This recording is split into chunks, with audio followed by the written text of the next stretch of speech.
Against the Ropes podcast.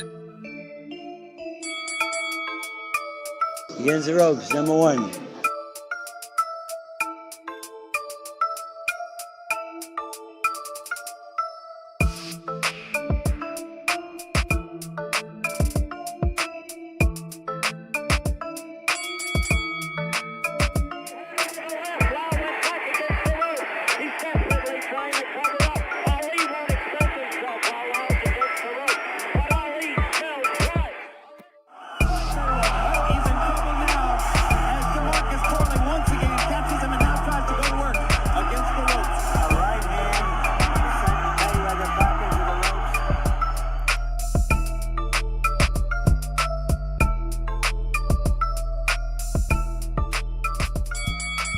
Against the Ropes podcast.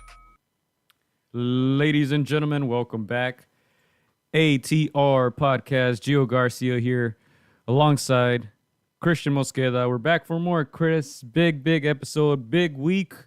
Really, we tend to say big weekend, but this is a big week. We got a fight on a Tuesday, and we're getting another huge fight on Saturday as well. So welcome to the show, everyone. Yeah, I just want to say, everybody, thank you guys for trickling in and joining us today. This, like you mentioned, Gio, I am calling this the pound for pound biggest week of boxing, unless something crazy happens down the line. But like you mentioned, Gio, big fight last Tuesday, a big fight this weekend, man. I gotta ask you, give me your thoughts on what transpired in Japan on Tuesday. So obviously, man, this is. I mentioned last week, this is a fight that I was looking forward to. Couldn't miss it.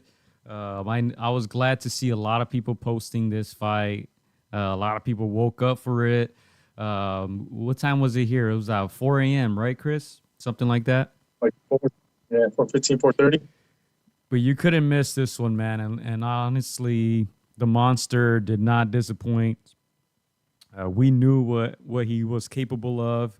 However, exceeded even my expectations, I would say. Chris, I don't know if you exceeded yours. I know you predicted a knockout. I did as well, but I wasn't too confident in that. I believe that Fulton was going to try to survive a little bit more. But I think he froze up. I think he felt the power, felt the speed.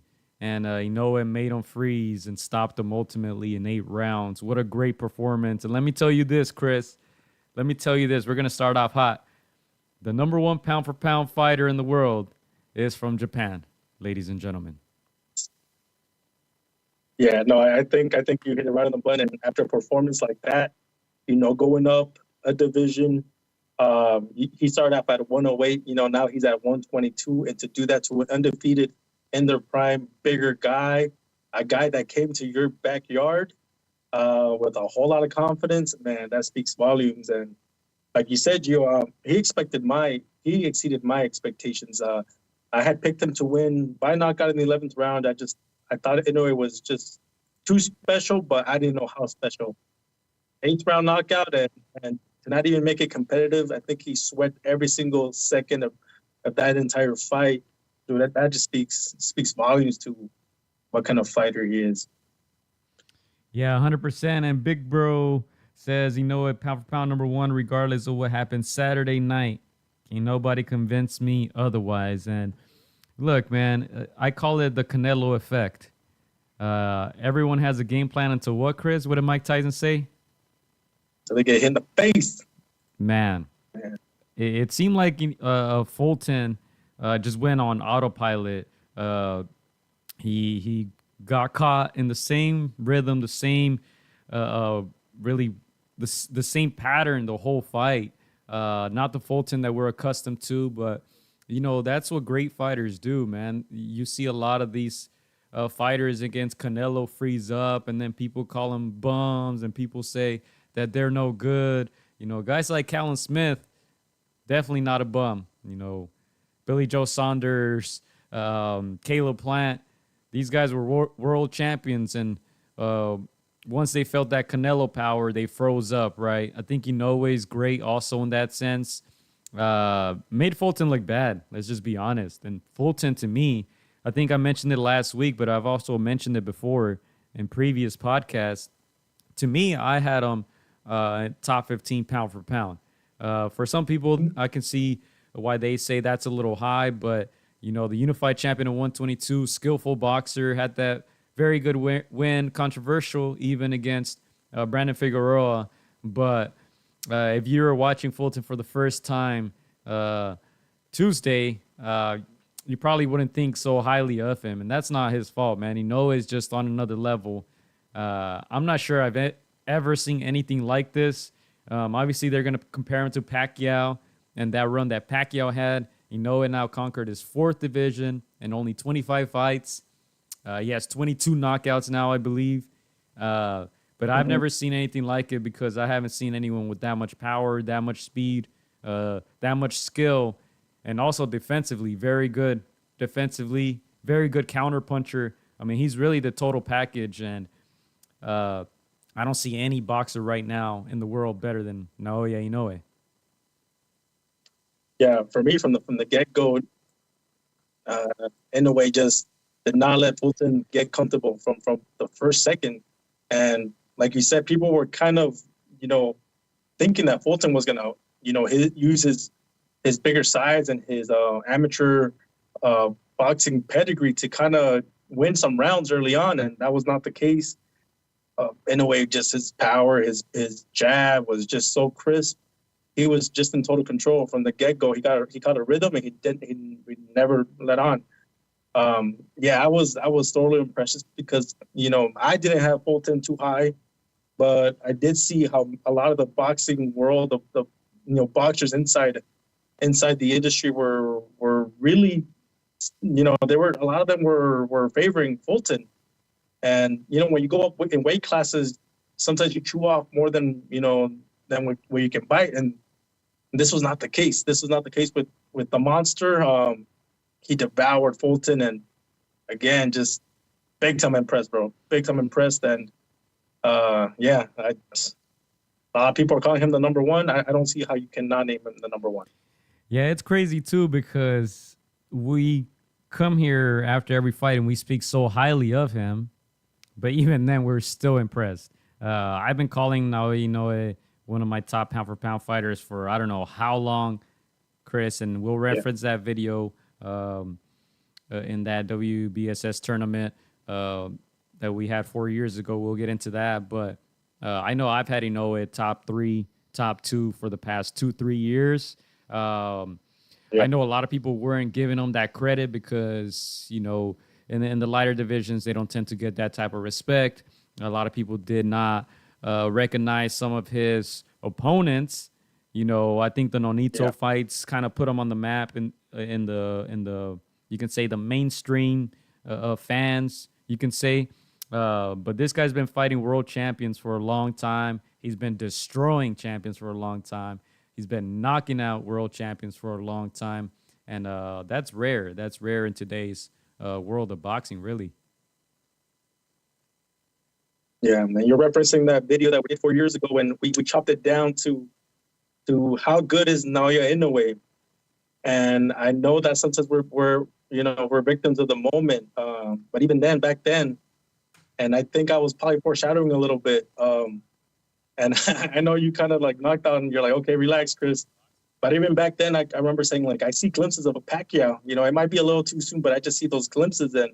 And we heard those comparisons over the weekend. Even, Pacquiao made the rounds, even showing appraisal for Naoya Inoue. But it just speaks to the type of talent that this young man, well, not so young man, he's 30, but the talent that he is, he's just completely sound.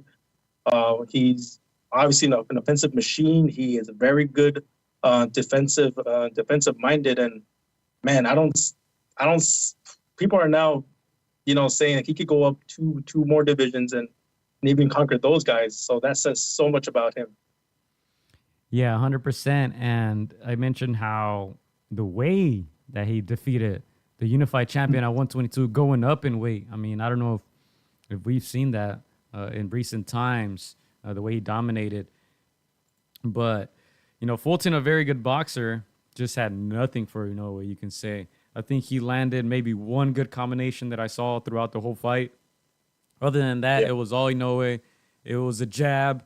It was a jab upstairs, a jab to the body, and that's what ultimately got Fulton out of there.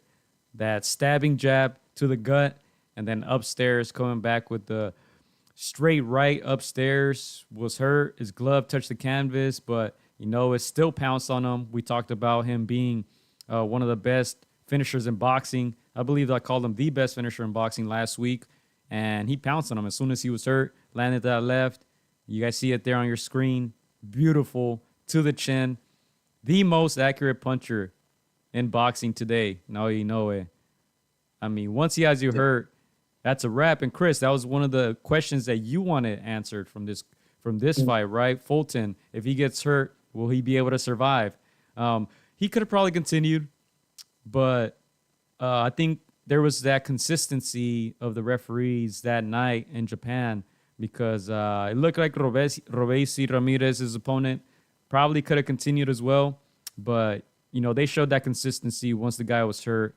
They took no chance, so no one's mad at the stoppage. I think it was only going to get worse. I mean, the best finisher of boxing, Naoya Inoue, and now I mentioned 25 fights. He has conquered 4 divisions. He can become undisputed in his 26th fight against Tapales, the Filipino champion who was there that night in the arena, looking nervous, looking shook. We might have another undisputed champion by the end of the year, Chris.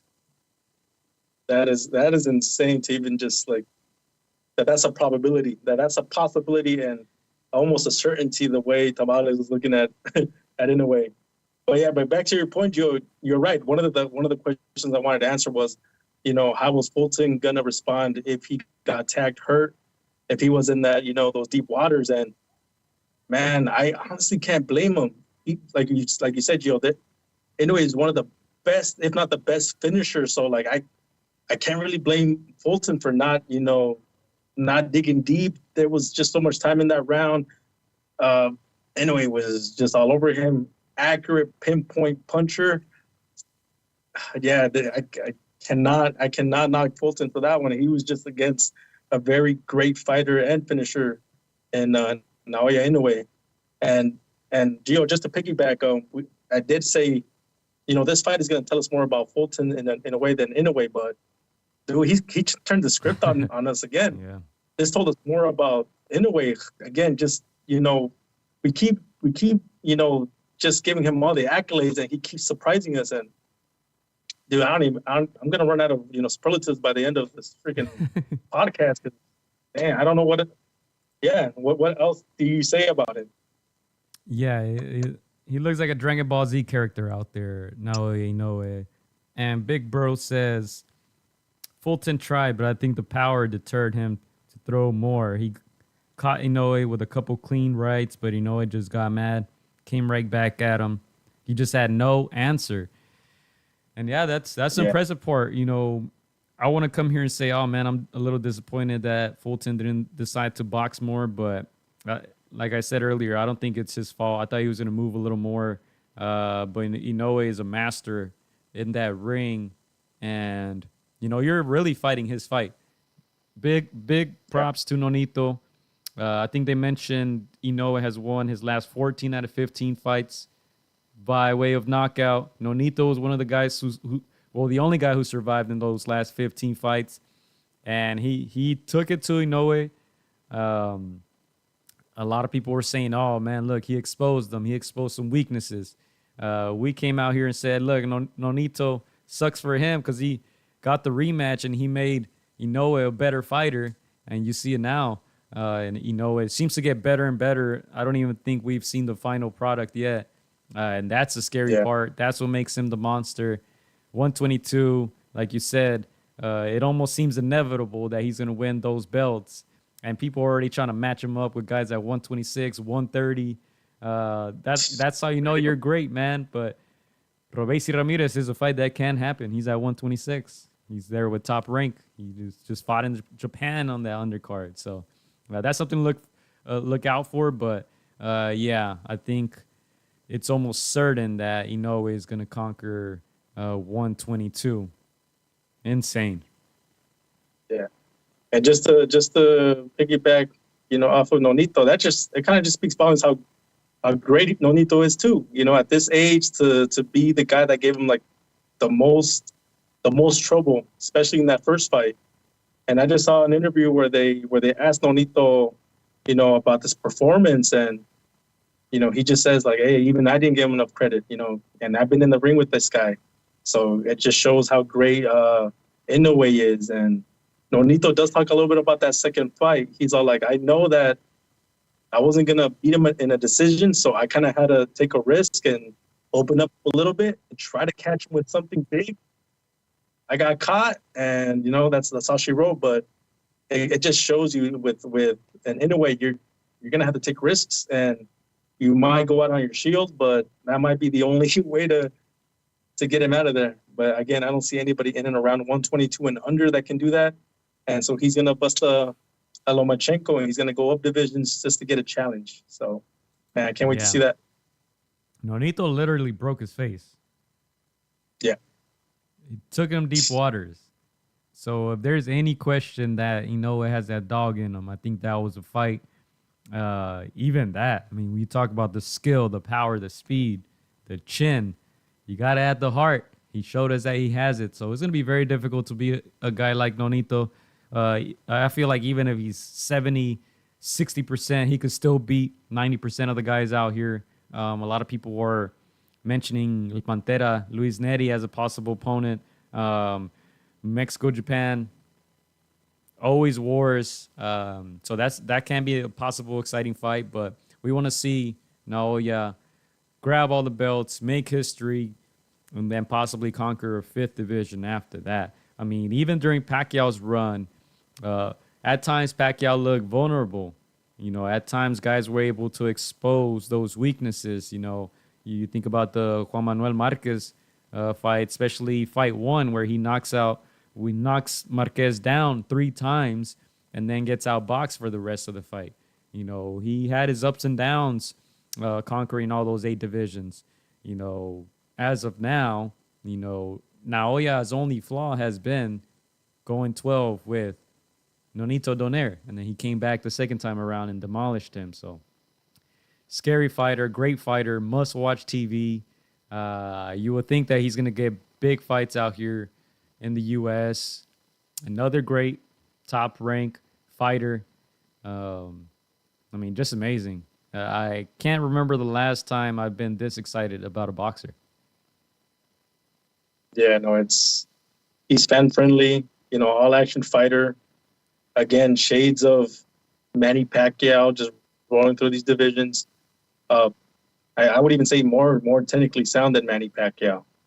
Manny Pacquiao in these lower divisions just had a lot of speed, a lot of power, but he wasn't technically sound the way Naoya Inoue is, which is why the Morales were able to capitalize in moments against a lighter Manny Pacquiao. But man, well, again, this just opens a conversation of who from 126 to 130 would pose a trouble. And obviously there's names that we've talked about before, and it just makes the next couple of years for Naoya Inoue that much interesting. But at this moment, from 122 to 126, in my opinion, nobody touches him.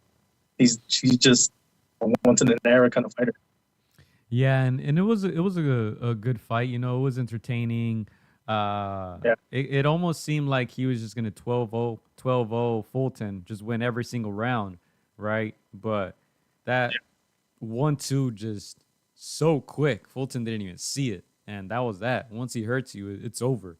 So very impressive by Naoya Inoue. I saw a comment on Instagram. Somebody said, I don't think anyone in boxing history has accomplished so much so soon. 25 fights, Chris. 4 divisions. Yeah, no, it's insane. And again, he had to do this. You would think that the pandemic would have slowed him down, and it slowed down the whole boxing world as a whole. But anyway, he's just when you're that good, ain't nothing stopping you. And again, props to his team, props to his trainer, everybody in around him. It takes a whole team to make somebody like this. It's never just yourself. It's support system and everything in and around you. And I know he's got a built-in fan base because of those skills and everything he's accomplished thus far. Even going back and seeing those videos where we talked about him 4 years ago, even guys like Rodriguez, and I know you'll talk a little bit about this in a bit, but even guys that were having, great moments in their fight against Naoya, they still get taken out. So it's like, well, you gotta be an alien to beat this guy or something. But man, right now sky's the limit for Inoue. I want to ask you, Gio, when you were seeing the fight, I didn't see too much of a size disparity. Did you? No, not at all. I think Fulton is listed at 5'6.5" or something like that, 5'7", and Naoya is about 5'5", 5'5.5". But we talked about the power disparity there.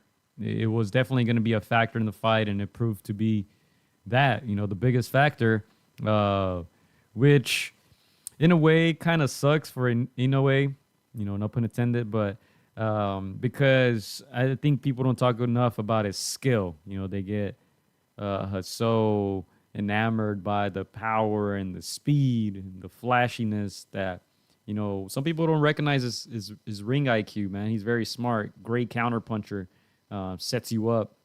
But, yeah, I mean, we can sit here and talk about Naoya Inoue all day. He looked great at 122. Stronger even. I was thinking about before the fight, like, man, this guy doesn't even have to cut that much weight now. He looks good at 122. And it's danger. It's danger for the division. And crazy, like we mentioned, Tapales, who has the other 2 belts. He did the toughest part already. Inoue. He beat the champion at 122. So now he just has to collect, the other 2 belts. So looking forward to that. Number 1 pound-for-pound fighter in the world, I believe. I agree with Big Bro. Doesn't matter what happens next week. I just haven't seen anyone dominate the way that he has. And I'm glad you mentioned that.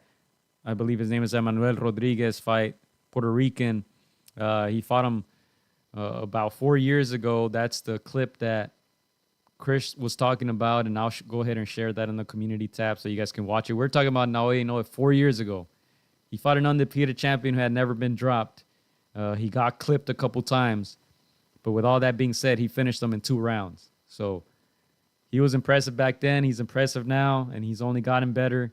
And a lot of people don't recognize those opponents. But this guy's beating tough champions, making them look average. Guys like Fulton are not average, but that's just how great Naoya Inoue is. I got to ask you, Gio, if you're his management team, how far up do you take him now? What do you think is his cap weight limit? Yeah, I think obviously as he gets older, obviously he'll get a little heavier. I think 130 might be the highest. So 2 more divisions, that would put him at 6. I think anything above that, it gets a little dangerous. He's not that much shorter than Lomachenko, but you see Lomachenko struggles against these guys who are 5'11", 5'10", 5'9".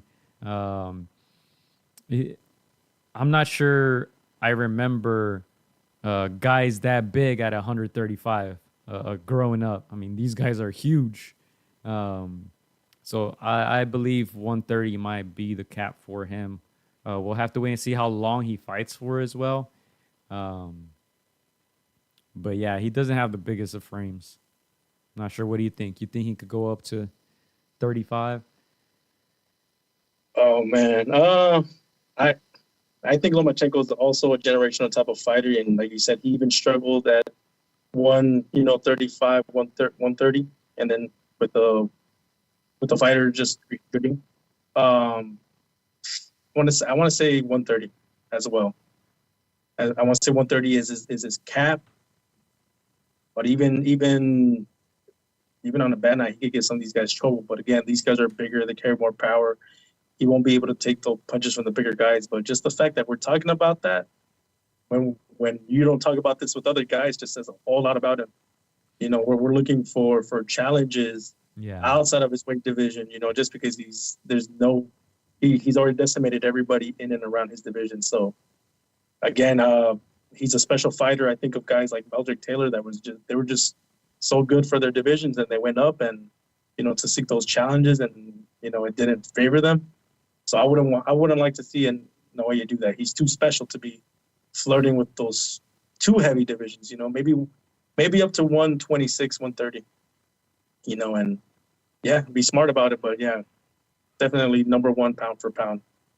And something substantial, crazy has to happen for me to even consider somebody taking that place right now. But running through all these divisions the way he did against a unified, young, hungry, guy like Fulton, it's like Terence Crawford going up to 168 and doing this, running through 154, 160, 168. So I don't see them doing that in this lifetime. So Inoue for number one right now. Yeah, and I think before this there would have been a lot of dispute about that number one spot, but this is what he needed. He needed that marquee win, and I think shout out to him and his team. They did things right. They took Fulton over to Japan. They knew it could have been a dangerous fight going up in weight, fighting the best fighter at 122, but they completely destroyed him. I'm not sure they thought it was going to be this easy, but they certainly made it look super easy. I mean, like I said, I don't remember anything happening like this before, but and then talking about teams, Big Bro says, if I was Cool Boy, I would fire that trainer for giving Inoue more motivation to knock him out with the whole hand wraps nonsense. And yeah, I saw Naoya or his team, whoever posts for him, they posted some stuff and mentioned the wraps and yeah, extra motivation. Don't piss the guy off. I know Cool Boy Steph's team was saying that they didn't like the wraps, that he was applying too much tape under the wraps. Naoya basically said, hey, look, this is legal in Japan. Things are different everywhere. This is legal here. You guys can do it too. And that's that, But great performance. I think if he defeats Tapales and knocks him out, he's going to be a strong contender for Fighter of the Year. Naoya Inoue. And I think he keeps that number one pound-for-pound spot for a while. I don't see anybody dethroning him unless, Tyson Fury and Usyk get it on. Maybe Beterbiev and Bivol. I think those are probably the only names that I see dethroning Naoya Inoue at the moment. Or if Canelo goes up to heavyweight and knocks one of the heavyweights out or something. But, yeah, it's going to be very tough.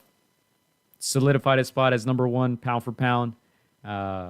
Just a great, great fighter. You mentioned he's 30 years old, correct? Yeah. Still has plenty of time to continue to create history. 25 fights in. Pretty amazing. Yeah. Gio, give me a dream fight for Naoya Inoue. Anybody from 122 to 130. A dream fight. I think the possible one is Robeisy Ramirez.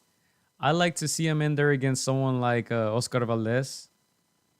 Someone who's not going to give up, someone who is going to be there to get hit, but also punch back. I think the ultimate dream fight, probably a fantasy fight at this point, Shakur Stevenson at 130. Not sure if Shakur is going to stick around. But we talk about high-level boxing, Chris. We talk about it all the time. That's a chess match right there, Shakur. Dang. Hey, I'm not mad at that. That one's very interesting. The one that I want to see, and Big Bro just said it would be against Lomachenko. 130, 126, 128, anything in and around. It's funny because years ago when Naoya was in the lower weight divisions and obviously Lomachenko a little bit bigger, I was like, there's no way these guys can fight. Even though they're probably two of the most talented boxers of this time. I'm like, Inoue's too small. It wouldn't be fair. It would be like a Lomachenko Rigondeaux all over again. But hey, right now, it's not too far-fetched. Loma's bigger, but, a little bit past his prime. Still an excellent fighter. We saw what he did, against a highly touted fighter like Devin Haney. I would love to see this fight, like, in the next year and a half. Lomachenko's getting up there in his mid-30s to late 30s. So, hey, make that fight happen now. And then why not the winner take on Shakur Stevenson before Stevenson moves up to the higher weight divisions, like we said. I wouldn't favor, a small guy like Inoue, even with all those skills and talents going up too high. He's still human, even though he's a monster in disguise. He's still a human being. So, yeah, I would love for him to take on Lomachenko in the next year and a half. Right now, that Lomachenko's still in his, in his powers. Yeah, that would be the ultimate dream fight right there. That would look like a Dragon Ball Z fight, honestly. Two tacticians just going at it. That's insane. Hell yeah. Clyde says Inoue is the best pound for pound number one right now. Big Bro says he thinks Loma can make 130 easily. Top rank, man. Get on it. Get on it before Loma retires. But, yeah. Number one boxer in the world right there on your screen, ladies and gentlemen. No one can tell me otherwise, man. Hey, you know what's crazy? You don't favor. At one time, you never favored any guy smaller than Lomachenko. This one would be very, very close. Yeah. Where would you have the odds for Lomachenko against Inoue? That's a good one because I think obviously you got to consider size, but Loma's older. I have no idea on the odds. That might be 50-50. Yeah. I don't know if you've ever seen that before. That's tough. I felt that because a lot of people were talking about Inoue, not having the amateur pedigree. I think the most he did was get a bronze medal. And Fulton, he was in the USA Olympic team, went to the Olympics, got pretty far. A lot of people thought that boxing, skill was going to come out, and nope. Like you said, Fulton froze up. Obviously, we know that Lomachenko is one of the most, probably the best amateur that ever, existed. The best amateur, Chris. The best amateur. The best. We saw what he did to the ring. No one's better than him.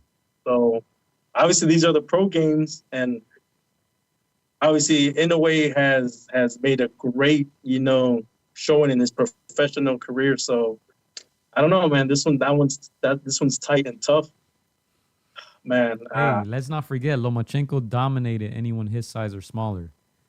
Right, dominated. Made those guys quit.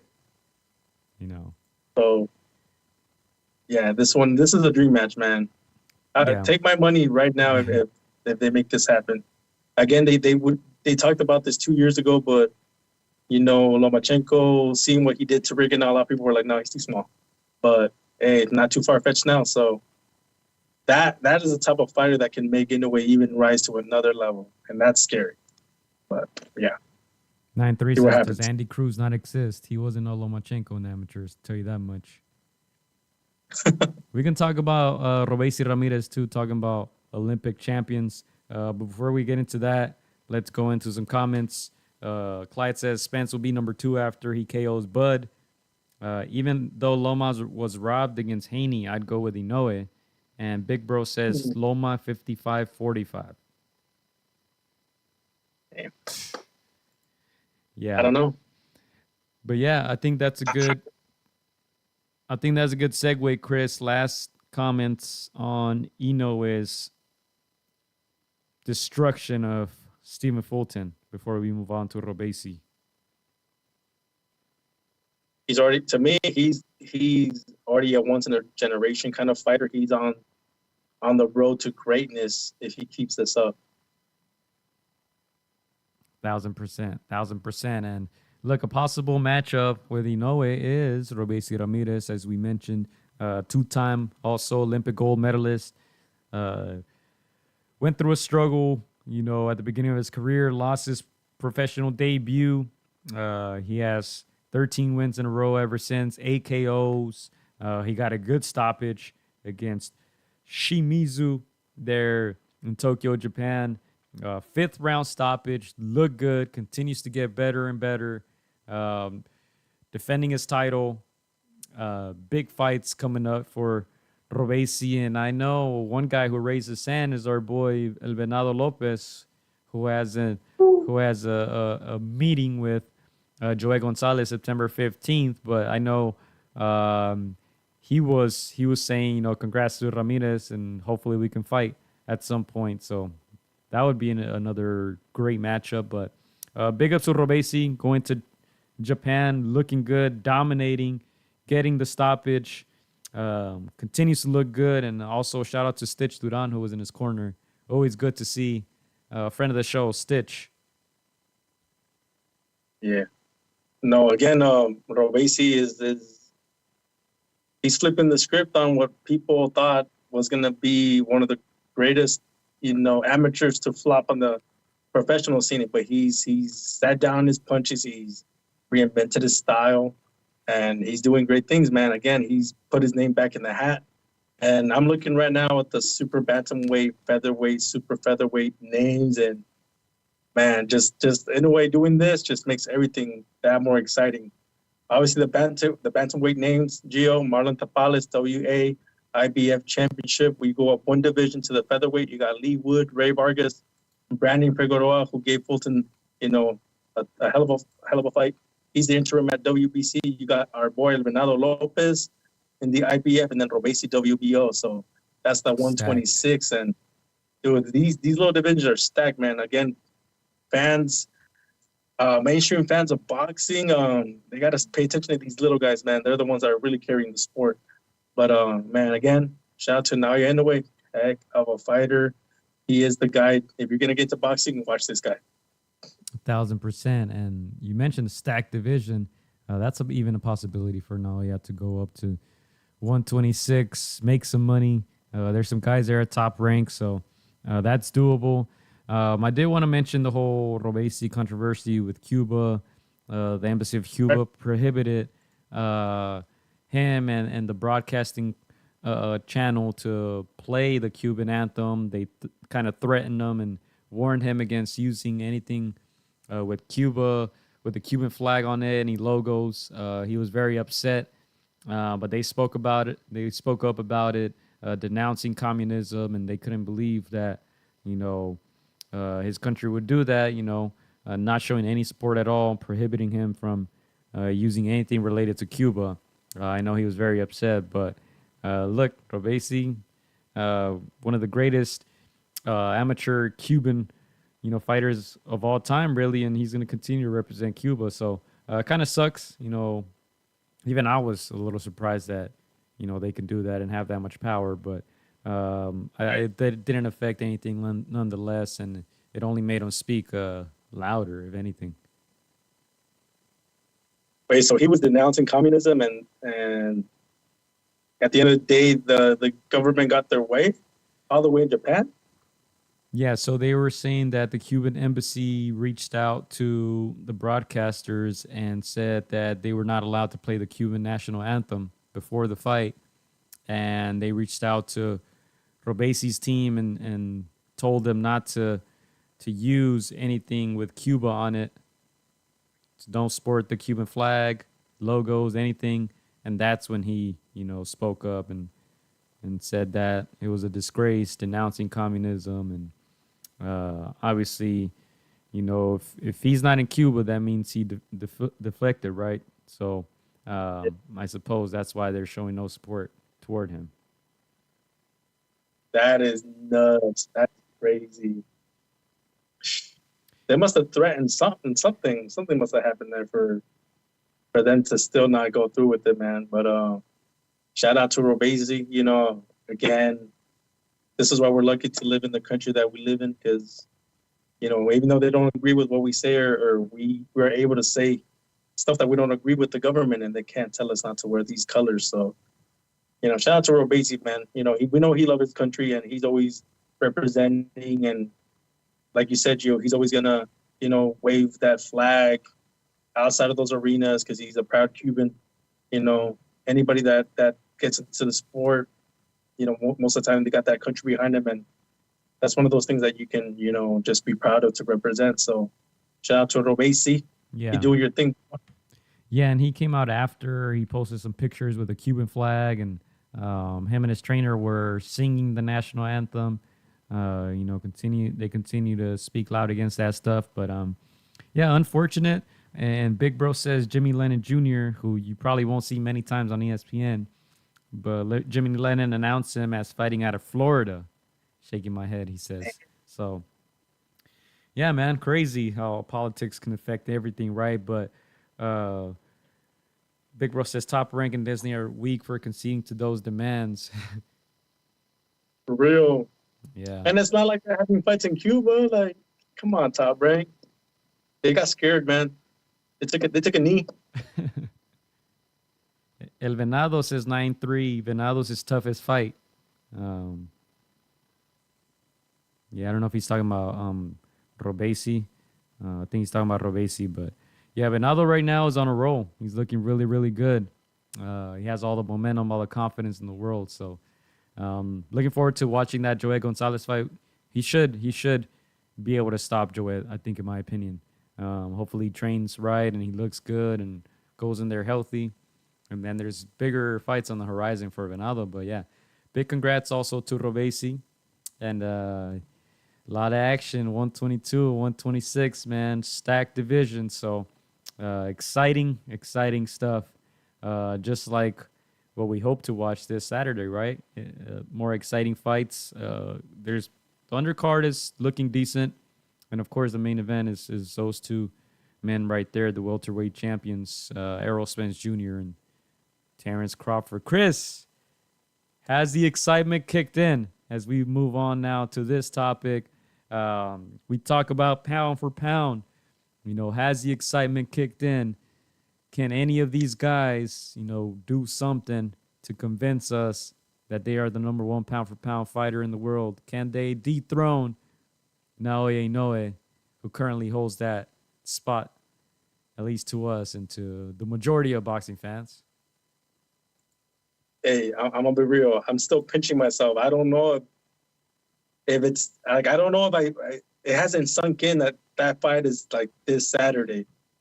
Again, we've been played with, we've been teased that this fight was happening. So it's hard to believe that it's actually here. So I'm super excited, but at the same time, I'm kind of numb, if that makes sense to you. But yeah, the fight is here this Saturday. Two of the best welterweights to, in this era. I know who you favor. You know who I favor. I'm going to be real. I'm a little nervous that boy Spence is looking mighty confident. He's got that size advantage. He's got, more experience with welterweight full-fledged champions than Bud Crawford. So I'm a little nervous, not going to lie. But it's going to be a great fight. They're fighting for the number 2 position in the pound-for-pound status. But the better man will have their hand raised come Saturday. Yeah, let's go to some quick comments here. Clyde says Bud will be KO'd within 4 rounds, period. Come on, Clyde. Inoue brought the excitement. Don't think anyone can match his performance, though, says Big Bro. I am still surprised Bud hasn't ducked out of this fight, says Clyde, but there's still a few days left. Spence in 5 or 6, says Big Bro. And look, I'm going to go ahead and put that poll. I put a poll up on Instagram. I put a poll up on YouTube. I'm going to go ahead and pull it up on your screens as Chris breaks down this fight. Not sure if you want to give your prediction off the bat, but what excites you the most out of this fight? What's the most probable outcome? And what will you say after Crawford is knocked out cold by Errol Spence Jr.? Man, first of all, let me say this fight is a lot closer what the bookies are saying. What are the odds again, as of now? Do you know? You got to favor the bigger guy and Errol Spence. You know, the bookies, I believe they have Terence Crawford favored, but it's a tough fight, man. I feel like Terence Crawford has more dog in him, even for being a smaller guy. He's a two-way kind of fighter. I think he's a better finisher than Errol Spence, but Errol Spence is a volume puncher, a volume fighter. He'll smother you. Won't let down. He's gonna probably have the advantage in punch output, and that's always very difficult to win a fight if your opponent is busier. Again, it's the biggest stage in Las Vegas. Everybody who's anybody in boxing is gonna be there. Everybody from Mike Tyson, Mayweather. So it's gonna be the bright lights. It's the holy grail of boxing royalty is gonna be there. So whoever can rise to the moment is gonna win. Whoever can stick to their game plan, whoever just impose their will, and it's gonna be that kind of fight. I'm so excited with who Inoue is. That fight was not competitive at all. This one is going to be competitive until one of the guys drowns the other in.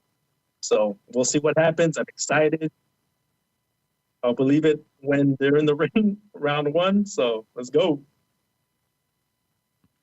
Interesting. As I pull up here, the poll question is who you got. Let me see if I can pull it up for you guys here. First of all, Gio, I know these guys are promising that this fight is going to go down as a classic. Do you feel like that is going to be the case?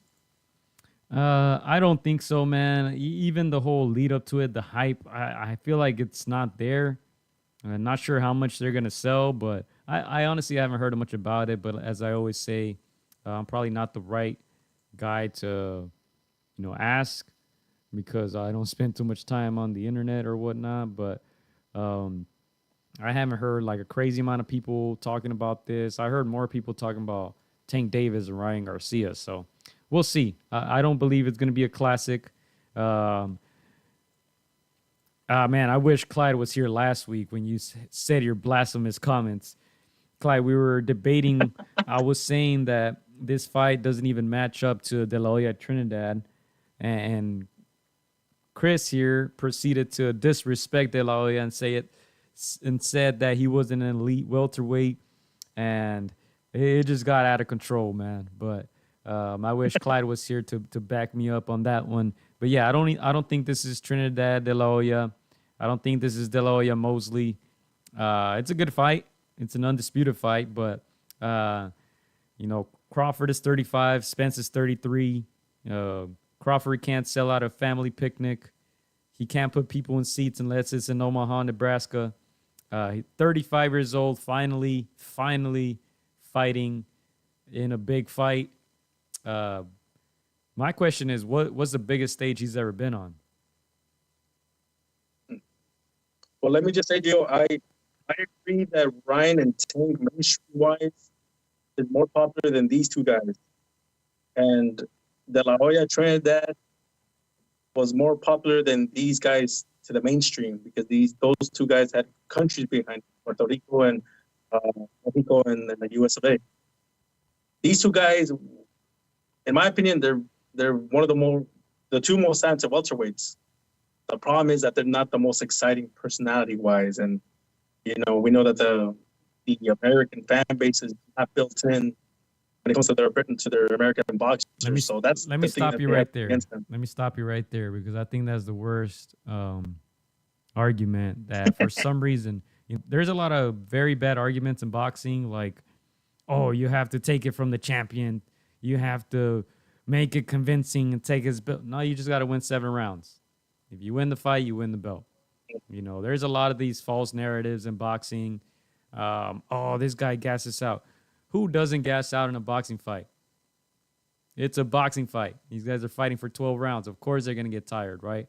Another terrible one is, the built-in audience. There's a whole country behind them. There is no countries behind Davis and Ryan Garcia. If that was the case, If that was the case, every Mexican fighter will be selling millions of pay-per-views. And every Puerto Rican fighter will be selling millions of pay-per-views. How many Mexican fighters can sell a million pay-per-views right now? There's one, and that's it. So don't give me those lame excuses. Those are just false. They're not true. I don't know where these people come up with this stuff, but it just doesn't make sense. But then again, there's no common sense in boxing. Common sense does not exist in boxing. Sorry. I mean, that said, Gio, I do believe this fight will be, I don't want to say a classic, but it's going to be very competitive where it could go down. And I think it has to do with their wills and them not wanting to let their boxing peers down. Because just as much as people are going for Spence, there's people in the boxing that are going for Crawford. So, again, these are the two very best welterweights right now. There's no more, one-time Thurmans. There's no more Porters. It's these two guys. So, yes, they made us wait a little bit too long, but at least they made it happen. They didn't wait to get into their late 40s, no, late 30s, like, Mayweather and Pacquiao did. So, hopefully we get something quite competitive. Clyde says... What are the chances that we see a draw, Gio? I think it's likely. If they want to make money, that's a smart way to go. And look, 6% of the people said it was going to be a draw. As you guys see there on your poll. But before we get into that, Clyde says, Gio, you got to remember, we bootleg fights. That's true. That's true as well. Only way Bud wins is if Spence breaks his hand from landing too much on Bud's face, says Clyde. Pig Venus says, Inoue is the face of boxing. And Clyde says, I never liked Naoya, but he was elite. He fought everyone. Chris was on that Oscarin Periquin, hallucinating. Mad Dog H checking in. Shout out to Mad Dog, says Crawford will be undisputed welterweight champion. Big Bro says it won't be competitive. Errol's going to pummel him until he quits. And look, let me read this poll real quick before we proceed. 55% of the votes, 150 votes. 55 say Errol Spence. 39 say Crawford. 6% say draw. Hey, our YouTube audience is usually on point. There's a 14% gap difference right there. I'm gonna go ahead and check Instagram. But Chris, let's just go ahead and drop our predictions right now, man. Why are we beating around the bush? Let's not be like these boxers and marinate it and milk it and waste time. Let's go ahead and say our predictions right now. Well, I have two predictions. There's a vote with the heart and then the vote with the brain. Oh, man. Go ahead. Do you want me to go first? Should I go first? You go first. All right. So if you guys have been watching this show, you guys know what my prediction is already. You guys know what I've been saying about Crawford since day one. Some people say I'm a critic. I think I'm a realist. I'm going Errol Spence. I think he might get a stoppage. What? I think he might get a stoppage. Personally, I think it goes 12. I said the same thing about Inoue Fulton, but Crawford, I think the last time he was involved in a competitive fight on paper was probably Victor Postol, and that was like 2016. He defeated Jeff Horn, I believe it was 2018. Yeah. So for 5 years, he refused to fight any of the champions, refused to fight anyone good, really, at welterweight. 5 years since he was 30 years old, just wasting his prime. He hasn't fought a guy as big as Spence, as strong as Spence, who throws as many punches as Spence. He hasn't fought anybody better than him. To me, Spence is better than him. You defeating a guy like Jeff Horn tells me nothing. You defeating a guy at 122 pounds, Gamboa, tells me nothing. You defeating Kell Brook, who hadn't fought at welterweight in years, who's ready to retire, tells me nothing. You fighting Sean Porter, who was ready to retire and didn't train, tells me nothing. You getting dropped by the Mean Machine tells me a lot. You getting hurt by a tiny Gamboa tells me a lot. Gamboa was able to hurt you. Gamboa.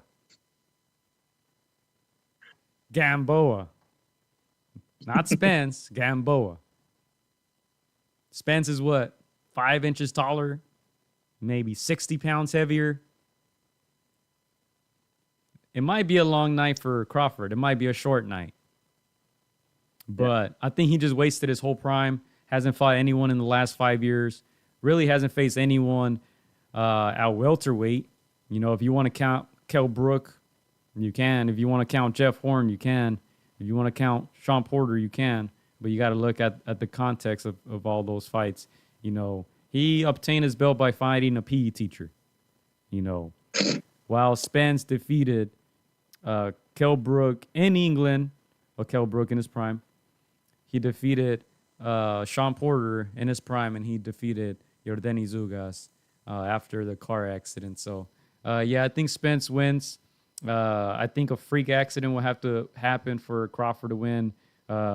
Maybe he punches, he lands a good punch, maybe breaks Spence's orbital bone or something, and knocks some teeth out, some injuries that he sustained, you know, in those car accidents.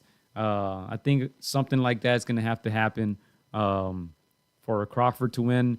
He's not going to throw as many punches as Spence. He's not going to throw harder punches than Spence. He's not going to throw faster punches than Spence. So, to me, he has to hurt Spence in order to win this fight, which can happen. But I'm going with Spence. I'm torn between a decision and a knockout. I'm going to say he stops him. I want to see how well Crawford can take a punch to the body, because we know he can't take a punch upstairs. He's going to have to show us a chin that he's never showed before to win this fight. Ooh, and that's a good take. That's a good take. I respect that take. Put some respect on my name. Let me see the comments. Y'all better be backing me up right now. My turn now. So first of all, let me just say, Errol Spence is one hell of a fighter. He has the most experience. He's the bigger guy. I'm sorry. He's a go back. What'd you say? Hey, yo, let me finish. It's my turn to talk. I'll let you finish. So Errol Spence is the very best, the most experienced welterweight right now. Having said that, he had a chokehold on that welterweight division. You know, through his advisor, he monopolized, that welterweight division. That's the reason why Terence Crawford was not able to get those fights.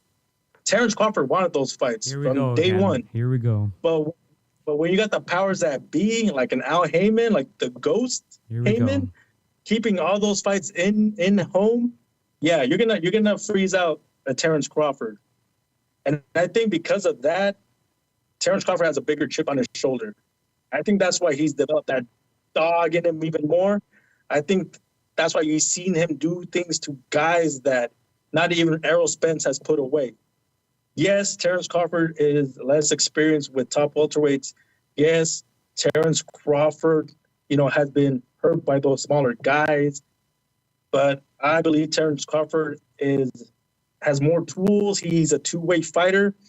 He's gonna find a way to hurt Errol Spence, even though he's gonna be losing a lot of those early rounds. I think he's gonna find a way to get inside. And I'm going to say he wins this fight, even against the politics, because we know that he had a crossover. We know that the powers that be are in Errol Spence's favor. He's a free agent, he's a free agent. I'm going to say Terence Crawford hurts Errol Spence. I think he's more disciplined than Errol Spence.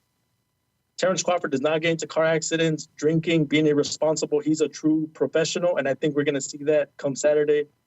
Terence Crawford by TKO. Let's go. Hey, Spence gets rocked outside of the ring. Crawford gets rocked inside of the ring. That's a big difference. We're talking about boxing. We're not talking about what happens outside. That's a big difference. Wobbled against Gamboa, dropped against Mean Machine. I think people say he has a dog in him just because he looks bummy, honestly. When was the last time that someone had to bring the dog out of Spence? Come on now. Like I said, He's Errol that Spence good. got Fighting better everything going. competition. You think Mean Machine would drop Errol Spence? If The Errol Mean Spence Machine. was his side, yeah. The Mean Machine. Yeah. We're not talking about top welterweights. We're talking about the Mean Machine. Hey, it's a different ball game. It's a different ball game with Did Errol Spence get hurt against Mikey Garcia? Come on, he didn't even put Mikey away. Mikey's a little guy. Come on now. Did Errol Spence get anything landed against him against Mikey Garcia? Did he go to toe-to-toe with him against Mikey Garcia? Crawford was out here struggling with Gamboa. Crawford ain't Mikey Garcia. Okay? Crawford is Crawford for a reason. Come on now. Hey, I could be wrong. Errol Spence might, beat him with volume punching, but something about Terence, man. You just feel like he's gonna find a way to do more. Look, that's my honest take. We talk about all these guys getting hate. If you look good, you fight good, people will hate you.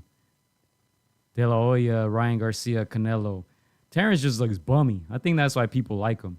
Like, I've never seen anyone who doesn't fight a top welterweight in 5 years, doesn't fight any top fighters in 5 years in his division, and people still want to consider him a top pound-for-pound fighter. Shout out to Top Rank in that machine, because they made Crawford into this myth, right? Imagine Tyson Fury winning the belt from Derek Chisora and then never fighting a top heavyweight. You think anyone will say he's a top pound-for-pound fighter in the world? No. Okay. Imagine Canelo won a belt from a guy like Julio Cesar Chavez Jr. and then didn't fight any top guys at 160 or 168 for 5 years. You think anybody will consider him top pound for pound? I don't know what it is, man. That Top Rank machine made Crawford look real good, but as someone said here in the comment section, Crawford's going to have a reality check. Big Bro says Errol has a better jab than Brook, who was putting paws on Terence. Those 3 rounds before getting caught. Dog, Terence was losing to Sean Porter and Kell Brook. That's embarrassing. Christian saying he has heart. Hey. He says Bud has heart. Must be the same heart that Bronny had too. Dang. That's too soon. Bud gonna get a reality check when he sees Spence nonstop come forward pressure. Hey, Errol Spence may be winning rounds, but that's again, how you win fights, Chris. Slow starting Crawford. It's gonna bring out the dog and Terence. Slow starting Crawford. There's gonna come a point. There's gonna come a point if Terence is losing rounds, he's gonna have to go for broke and take some chances. And yeah, he might get caught. But I think he's got more. I think he's got more concussive power. Errol Spence doesn't have per se knockout power. He 22 knockouts, 28 wins. He chops down the tree. He's a volume puncher, breaks you down, and he could possibly do that to Terence. But Terence is more of a, he'll get you hurt and he'll get you out of there. Chris, who has better defense? Who's got better defense? I think they got about the same. I wouldn't favor one more than the other. Never seen Errol Spence rocked. I'm just telling you that much. Fought better opposition. Never seen him rocked. Crawford gets clipped every single fight. Like I said, Crawford gets clipped every single fight. Chin straight up in the air. Zero head movement. Hey, that might be the case, but again, I think he's more of a finisher than that body's not Errol moving Spence. either. That body's not going anywhere. He's gonna be there all night. Big target. Hey, again, fight possible. Fight possible. Instagram says Spence 60%, Crawford 30%, draw 10%. Only 30 votes. I just posted this today. So 18 people say Spence will win Crawford, 3 people say draw. Hey, man, when have they been wrong, Chris? Not often. I can't think of one, but hey. What happens, Gio, if Terence were to come out victorious? Oh, I'll put him top 10 pound for pound for the first time in 5 years. Top 10? For the first time in my. 5 years. Will he go down as the best welterweight of this era? Come on, man. What era? Come on now. See? Even if in the hypotheticals, like if he wins, he still knows no respect. Keith Thurman has a better resume than Terence Crawford at welterweight. Oh no, not without a doubt. But these are the that's two all I'm best. saying. You're talking about the best welterweight in the era. How are you gonna be the best and you don't even have a better resume than Keith Thurman, who hasn't fought in 5 years? Okay, but yeah, Keith Thurman got married and retired. Come on now, you're not gonna get him out of retirement. If Bud Crawford beats Errol Spence, that's like him beating all those other guys. If you beat the best guy and he beats all these other guys, yeah, you didn't fight those guys, but that's just as good as gravy, Gio. Come on now. That's not true, man. Cambosos defeated Teofimo Lopez, lost to Devin Haney, was champion for 30 minutes and then lost it. That's not how it works, Chris. It's not how life works. Hey, you can't just skip the line, man. You can't just skip the line. People were talking about Andy Ruiz being the best heavyweight in the world. Same thing. He was champion for 30 minutes and then lost it again. It's not how life works. But again, we know what happened with Al Heyman. And I know that you say that they can cross and fight and promoters can work together. Come on, dude. You know that they don't like Al. You know that they don't like your boy Bob Arum. Come on, that's a business. You don't want to get the what did Mikey Garcia do? What did Mikey Garcia do? To who? The Top Rank. To Errol? Oh, he made his money. And then he jumped ship. He spent a lot of his prime on the sideline suing those guys and try to get out of that contract. If you want the fights, you'll do what you got to do. That's all I'm saying. You don't got to bow down. If you're a man, you don't got to bow down. So don't give me that. Hey, it's easier said than done. Those contracts are tricky, man. You know the fine print. They throw that $50K briefcase at your door. They buy you a new car. They buy you a new house when it's really leased. Shout out to Oscarín de la Hoya. But yeah, man, it's a dirty business. Crawford has so much to say about Top Rank, but he wasn't complaining when they were paying him $8 million to fight a retired Kell Brook. He wasn't complaining then. He was out here making more money than Spence for these bum-ass fights. He wasn't complaining then. Hey, I'll give you that. Terence Crawford is not a big ticket seller outside of Omaha. So, I know Bob Arum was mad at him because he was investing a lot of money and not getting that money back. But, I mean, it is what it is. Hey, Sean Porter put 500 people out here at the stuff up against Yordeni Zugas. Crawford would probably put 501. Ain't nobody going to watch no Terence Crawford fight. Oh, man. Terence did much better against common opponents than Errol Spence. And I know you can say, well, they were... Yeah, he fought him 3 years later. How convenient.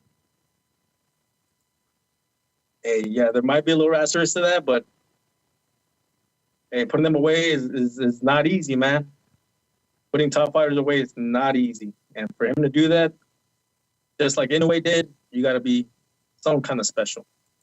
I mean, if you're calling 38-year-old Sean Porter or 47-year-old Kell Brook top fighters, and I don't know what you're talking about, but look, Clyde says Christian must be talking like he's on that Bud payroll. Hey, let's make it interesting, Gio.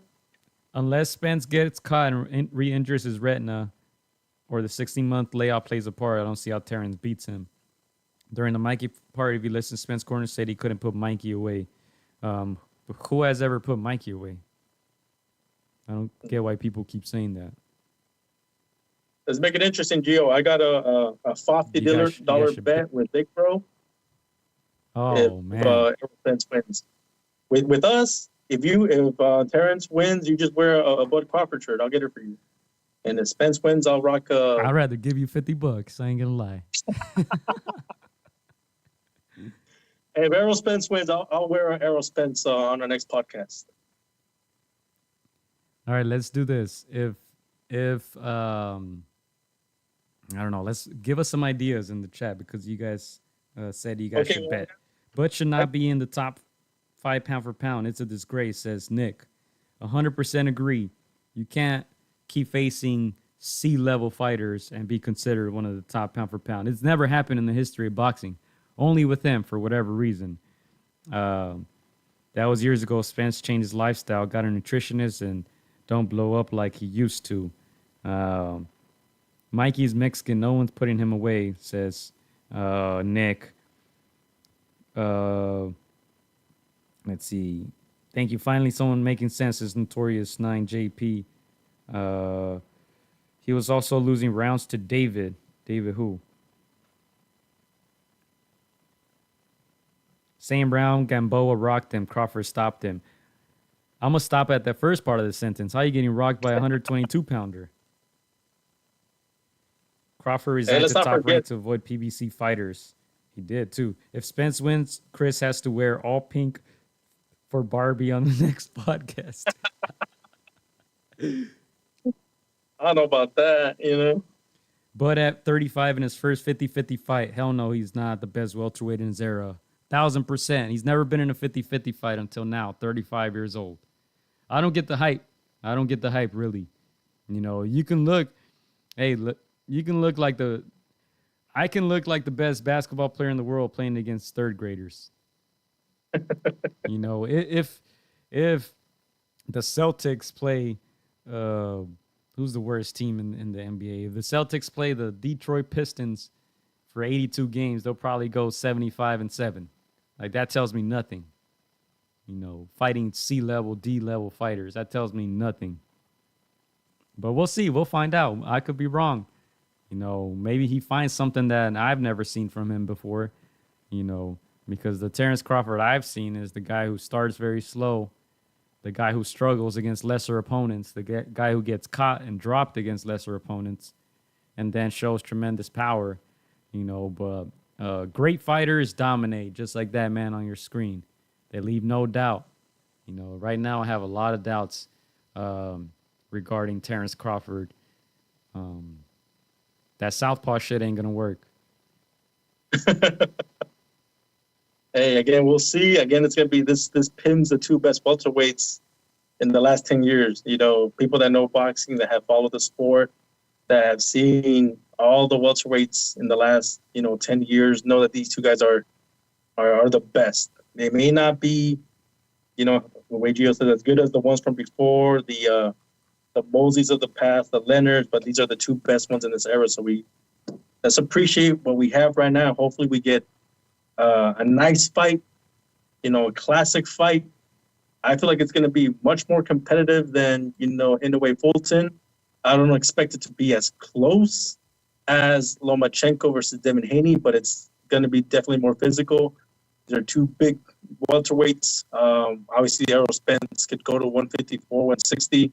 He's been flirting at the idea of fighting guys at 154, even, naming guys like Canelo down the road. So that has to give Errol Spence fans, a lot of confidence. Again, we'll see what happens comes this Saturday. If there's anybody that's going to, beat him at 147 or under, it's Bud Crawford. Can Bud do it? It's a tough task, but we'll see what happens. I believe he can.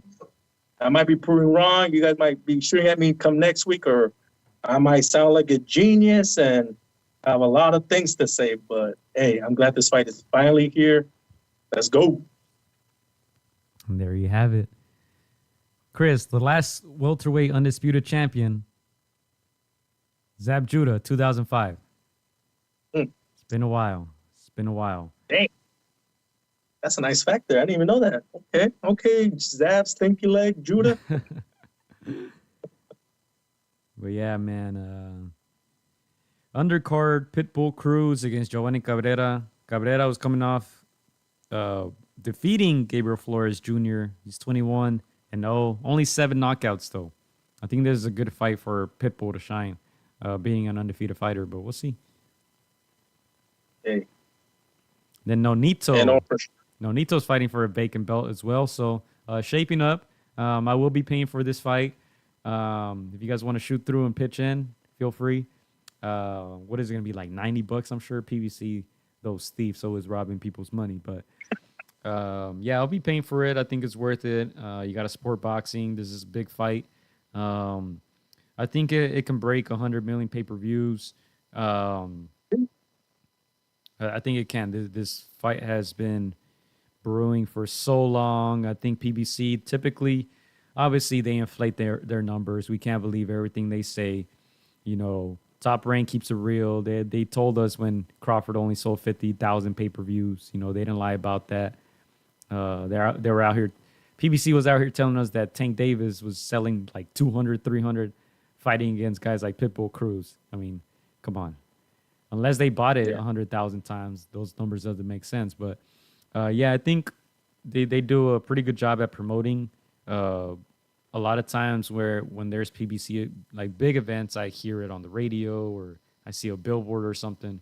For this one, I haven't heard or seen much, but I think it should still be able to break 1 million.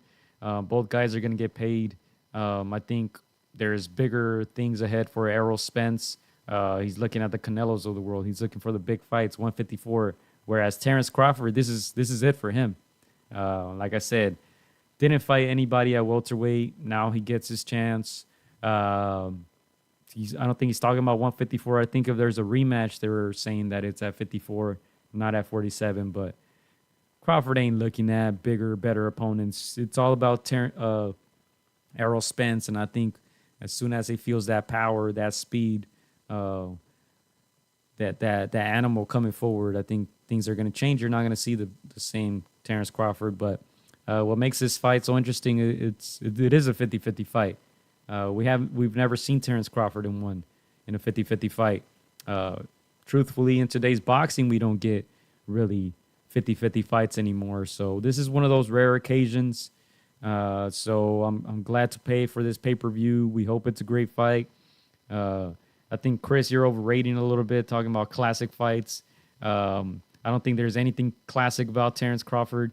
And I think Spence's powers have been taken away a little bit after all the injuries, but still should be a great fight nonetheless. I don't even think it lands top 5 fights of the year, honestly. Okay. I just want to say, yeah, Julio, this fight, unfortunately, hasn't gotten the promotion that most people wished. Again, this pins two of the best welterweights of the last 10 years. Ryan Garcia, Tank got more promotion. Even David Haney, Lomachenko got more promotion. Yeah, so it's a shame, but nonetheless, this is one of the best fights. If you're a guy, you like your boxing, you're not going on a date Saturday night. You're calling off of work. You are doing what you need to do to see this fight. You're getting around with the boys. You guys are pitching in. You're not missing this one, man. If you go out and get drunk, get a lift, call off of work, this is the night to just enjoy. Wow. Just enjoy boxing. Again, it happens. You sending shots at Spence? You sending shots at Spence? You get these kinds of fights once every 4 or 5 years. These kinds of fights, realistically. So again, may the best man win. I hope we get some good moments, some highlights. Somebody gets dropped. Somebody has to get up. Hopefully there's very, very little to no controversy. I want to see the best man win, man. We know these guys have been circling around each other. Politics has gone in the way. Yada, yada, yada. But hopefully the better man's hand is raised. Hopefully, judging doesn't rear its ugly head. And if it's close and if it's competitive, why not see it again? But again, there's a lot that's going to be answered come Sunday morning. And yeah, man, I'm hoping to see a great fight. Don't be surprised. Don't be shocked if it's a draw. I'm just saying. I'm going to just throw it out there. Don't be shocked if this fight ends in a draw. Shout out to Jenny Valdo checking in. Nick says, y'all bet loser has to push their hairline back as buds. Mine's already going back, bro. Come on, man. Did half the job already. Classic fight, says Clyde. It'll be a classic beatdown. classic beatdown of a so-called P4P great like Disney have been calling them for years. Stream the fight, says Nick. PBC took too long to make this fight happen. Yeah, I think this fight should have been happened a long time ago. I blame one person for this fight not happening. One guy collected 3 belts. The other guy was out there lollygagging, making money, fighting chumps. I'm just calling it how it is. But they finally get it on. To me, it's too late. That's why my excitement level is at a 6 or 7. Whereas, you know, with a fight of this magnitude, it should have been at a 10. But it took too long. I don't think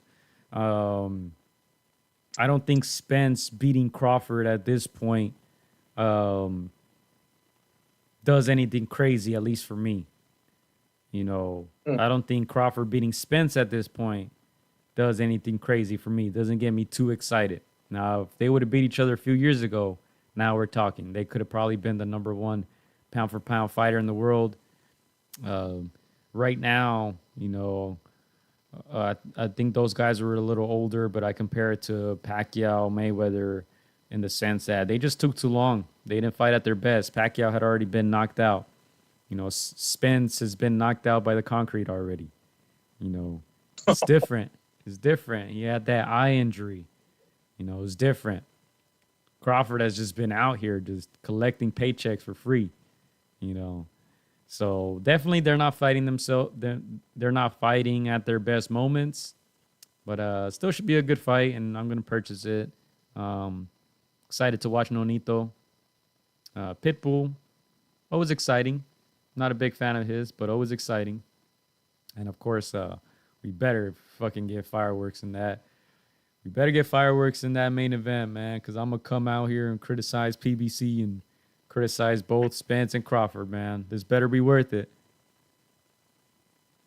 Hey, I just want to say, if I had all Heyman and my boss had a monopoly on the boxing weight class, I would be an undisputed champ too, Gio. Come on now, let's keep it real. But what'd you say? To your point, I want to ask you, Gio, why do you think what factors are at play that make you not be at a 10? Crawford's 35. Errol Spence, I think, has been through 2 car crashes and 1 torn retina. Crawford has 0 momentum. Fighting older guys, fighting guys who are not in the top 10. Spence is coming off a layoff. He's still not healthy. His mouth hasn't recovered. I don't know if the rest of his face has. Both guys just have 0 momentum going into this fight, in my opinion. No one was talking about them before this fight. We thought this fight wasn't even going to happen. I honestly didn't even care anymore if this fight was going to happen or not. But you know, this ain't even a Lomachenko, you know, as far as excitement goes. That excitement that we felt when Naoya Inoue knocked out Fulton, that's special. Both of these guys haven't been able to produce that, I don't think, ever in their careers. So that's why I say that there's just 0 momentum, in my opinion, coming from both of them into this fight. Yeah. Okay, I kind of agree. For me, it's I think they could have. They tried to do it in the press conference. I think if some stuff would have gone down a little bit more than just trash talking, a little bit more than that, I would have gotten a little bit more excited. But you know, at the end of the day, I feel like they're gonna get beers at, you know, after the fight. They're gonna count their dollars, and all power to them. They are prize fighters, but you know, as a fan, you want to be sold that these guys really detest each other. You know, I always go back to Benavides and Plant. After the fact, you can be friends and everything, but before it, you gotta make them feel like y'all hate each other. Like, this guy really wants to, you know, just tear you apart. And so maybe, I don't know if it's a personality thing. I don't know. You know, they did throw little jabs here and there, but it wasn't that crazy 24 axis that gets people excited when you don't have momentum, when you are inactive, when had a car crash, when the people are telling you're undersized. So for me, it's probably that. I'm still excitement wise. I'm at an 8. I wish I could have been at a 10. The way we were when we saw, De La Hoya take on Trinidad, when Mayweather, was getting ready for Oscar, when Pacquiao was ready to take on Mayweather. Hopefully, like I said, hopefully the hype is low, and we get a good fight. At the end of the day, that's what we're going to be talking about, how good this fight was, and was it competitive? Was there moments that make us talk about it for years to come? That's what I'm banking on that happens, because the expectations are a little bit low. Yeah, these guys are just not creative at all. Like when Canelo was going to fight Triple G, they literally made a whole entrance for Triple G after Canelo defeated Julio Cesar Chavez Jr. I'm sure you remember that. They played the music. Triple G goes into the ring. They're saying, we're going to fight next. Now we're excited. Even Naoya Inoue, he brought the Filipino champion who we know nothing about, brought him onto the ring, out there looking nervous. But now we're saying, oh, that's food for Naoya. We can't wait until he knocks this guy out. Now we're excited. Man, these guys are Spence just hanging out in his farm. Terence just hanging out in Omaha. Man, zero build-up to this fight, at least to me. It didn't get me excited, but I'll go to some comments here before we get out of here. Bud is old, says Nick, even admitted his body ain't the same on the Sean Porter all-access build-up. Notorious says undercard sounds more exciting than the main event. And these guys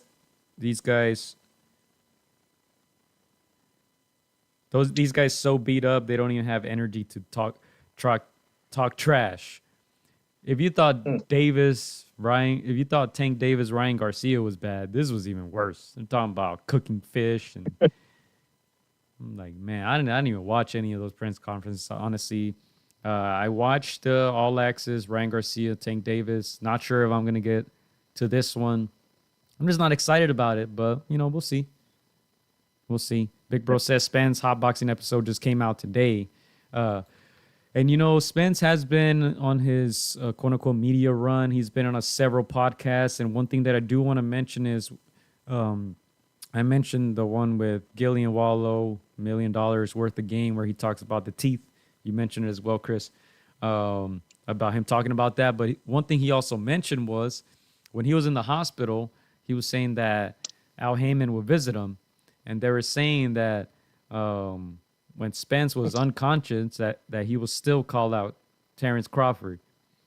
They were saying that he was asleep and still saying that he wants to fight Terence Crawford.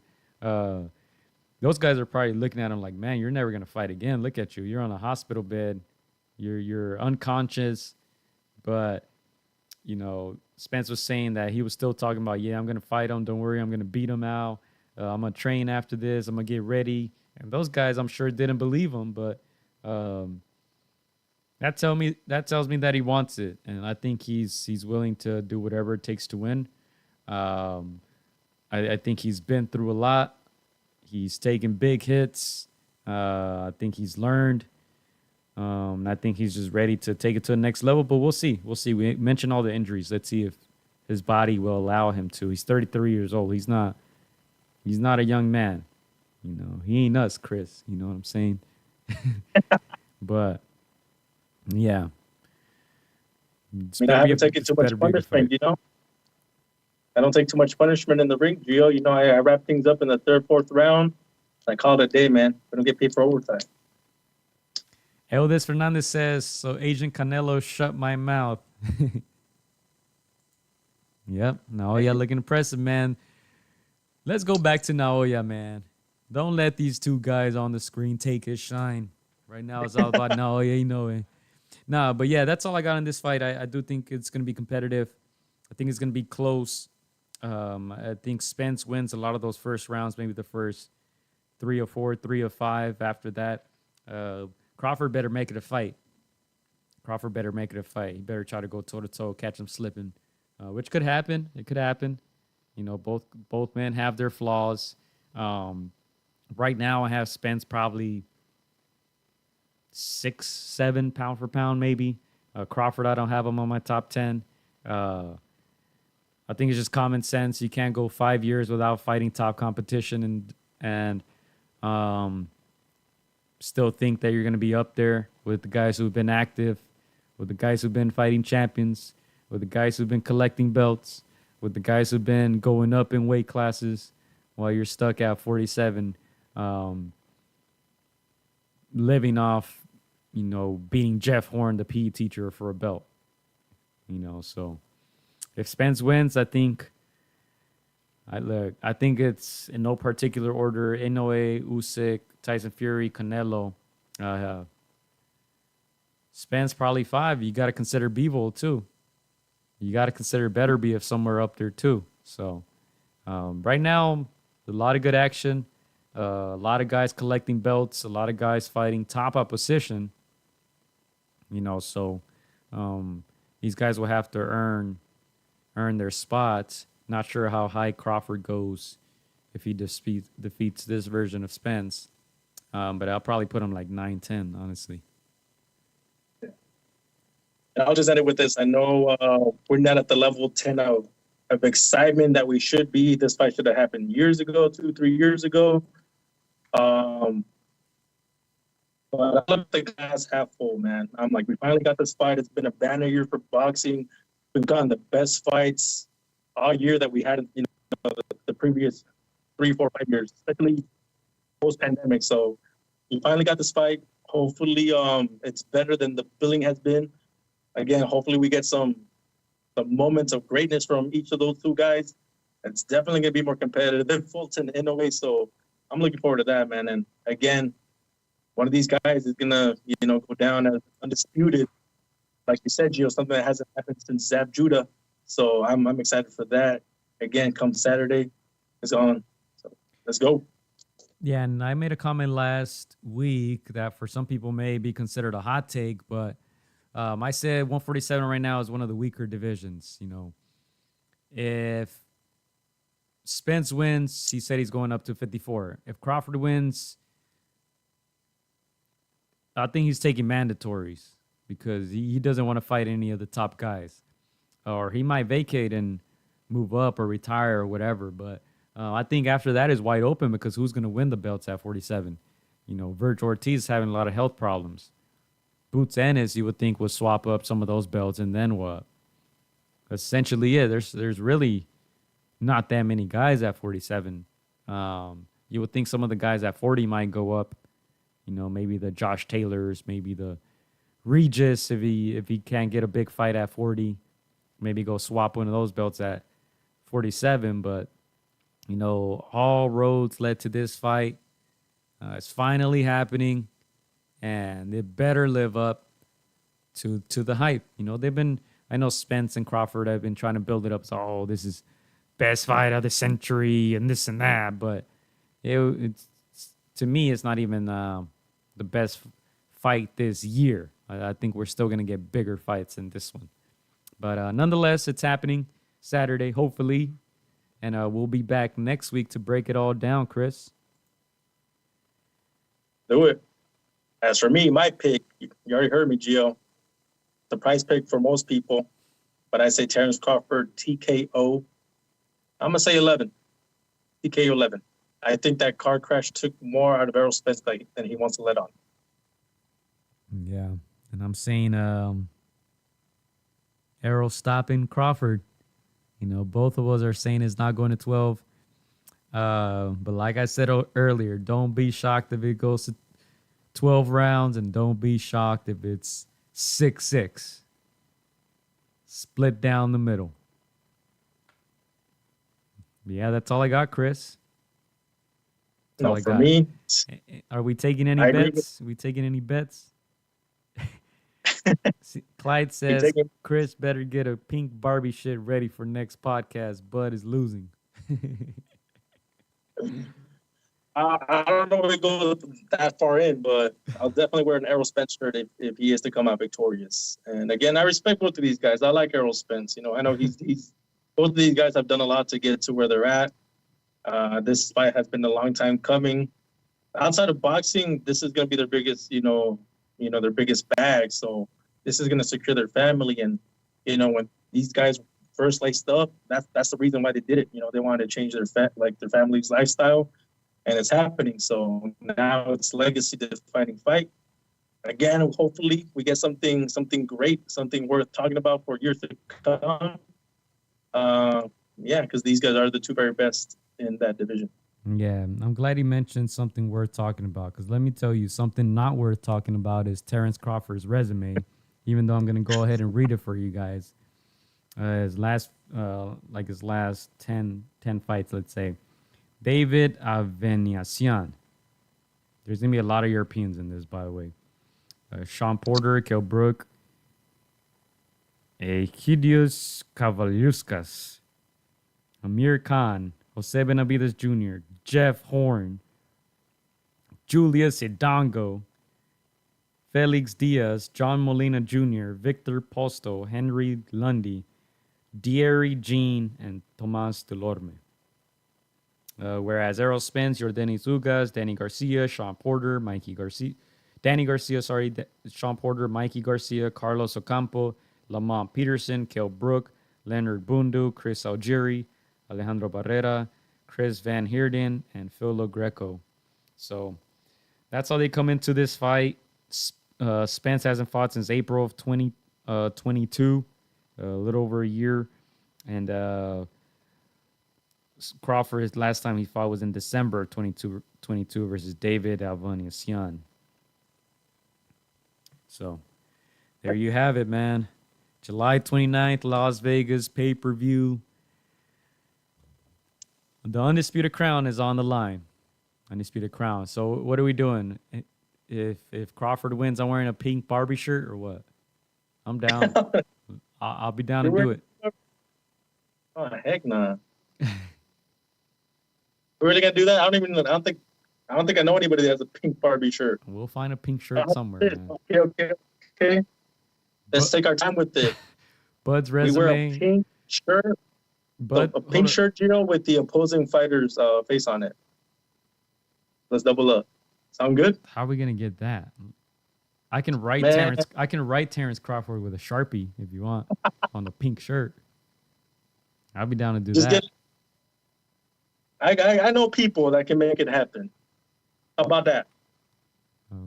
Let's do it then. Pink shirts. We may not wear it next week, but we'll wear it, in 2 weeks' time when the shirts come in. But it has to get shipped over. That'll be our excuse. You gotta shake it. It got lost. It got lost on the plane. Never came in. All right, let's shake on it. You're like, they don't make those Terence Bud Crawfords. They don't make those. All right, let's shake on your camera. Get the deal. Pink shirts. Bud's resume is weaker than Amir Khan's chin, says Clyde. Oh, man, now he's swinging. He's Naoya Inoue right now, just throwing punches. No, but if you guys watch the fight with your friends, take pictures of that, send them on to againstdaropes@gmail.com. I'm sure Gio will pick a few out and we'll share them on the next podcast or the one after. But again, it's gonna be a great night, man. I'm working early. I'm getting out of here super early, so I can go and enjoy these fights. But again, hopefully we get a classic, man. I'm not expecting like a Hearns and Hagler, but I'm expecting something competitive worth talking, So let's go. Let's do it. Let's go, mates. 60-40 for me, Errol Spence. We'll see how those odds change once it gets closer to fight night. For some reason, the odds tend to look better on fight night as people start betting more for the underdog and all that stuff, trying to cash in. But yeah, we just hope for an exciting fight. We'll be back next week. Shout out to the king of boxing right there, Naoya Inoue. Shout out to Bud for finally accepting a good fight at 47. And like I said, we'll be back next week to break it all down. Just like Errol Spence is going to break down Terence Crawford. And yeah, man, thank you guys for keeping that chat lit. Hope you guys enjoyed it. Hope you guys enjoyed that Inoue KO. We'll be back soon. Chris, final words. Let's go before we get out of here. Final words, man. Boxing has been good to us, man. Let's ride that wave. Let's go. It's barely July, man. It's barely July. Let's go. Let's go, mates. Konnichiwa.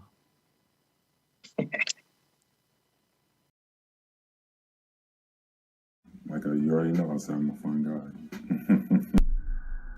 Hola amigos, soy Juan Francisco AtR. Quiero mandar un saludo para mis amigos de Contra las Cuerdas. Échenle muchas ganas. Un abrazo, muchas bendiciones. Shout out to Against the Ropes. You know what mine is? Let's box, bitches. It's almost fight night. Shout out to Against the Ropes. Thank you for the support. Keep doing your thing. You're doing a great job. So thank you and best wishes. Huge shout out to Against the Ropes. Against the Ropes. Shout out to Against the Ropes. Thank you guys for the interview, and hope to see you guys soon. Against the Ropes, always doing the right thing. Shout out to Against the Ropes, man. I appreciate you guys for having me, taking the time out y'all day. Against the Ropes, #1. Freddie Roach. Thank you very much.